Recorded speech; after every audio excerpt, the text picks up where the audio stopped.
આટલા તડકામાં કોઈ કામ નહોતું તો થાંભલા નાખવાનું કામ ચાલુ કર્યું છે.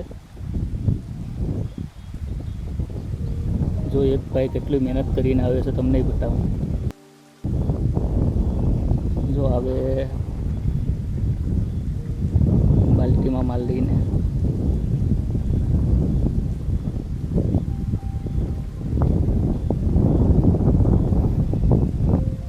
વાતાવરણ પણ બહુ મસ્ત.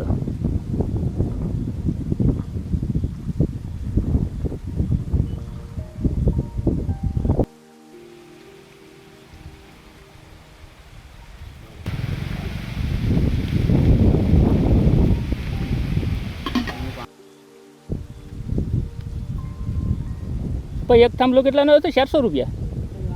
હા આ 210માં છે કે સારું કહેવાય છે. હા હા તો આ સબસિડી પર નાખવા હોય તો કેટલામાં પડે?